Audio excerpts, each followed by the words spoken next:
Telugu PMC ప్రేక్షకులకు స్వాగతం. Hi friends, మీరు గనక ఇప్పుడే మా ఛానల్కు వచ్చినట్లయితే మా ఛానల్ని సబ్స్క్రైబ్ చేసుకోండి. సబ్స్క్రైబ్ చేయడంతో పాటు పక్కనే ఉన్న బెల్ ఐకాన్ని క్లిక్ చేయండి. మా టీవీలో ప్రసారమవుతున్న సూపర్ హిట్ సీరియల్లో గుప్పెడంత మనసు ఒకటి. ఈ సీరియల్లో హీరోగా నటిస్తున్న ముఖేష్ గౌడ తన చక్కటి నటనతో ప్రేక్షకులను బాగా ఆకట్టుకుంటున్నాడు.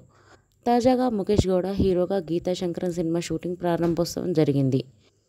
ఈ మూవీలో ముఖేష్ గౌడ హీరోగా నటిస్తుండగా ప్రియాంక శర్మ హీరోయిన్గా నటిస్తుంది.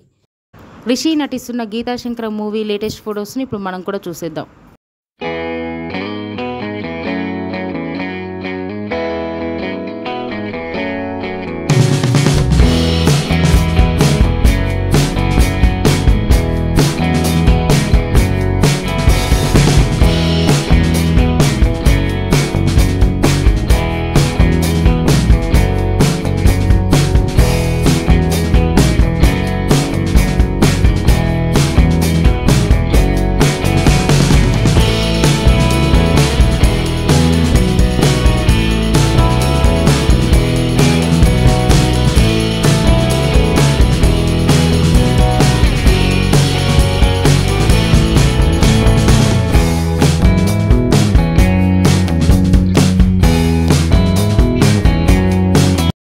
ఈ వీడియో మీకు నచ్చినట్లయితే లైక్ చేసి మరిన్ని టాలీవుడ్ లేటెస్ట్ అప్డేట్స్ మిస్ అవ్వకుండా చూడాలంటే తెలుగు పిఎంసి ఛానల్ను సబ్స్క్రైబ్ చేసుకొని పక్కనే ఉన్న బెల్ ఐకాన్ని క్లిక్ చేయండి.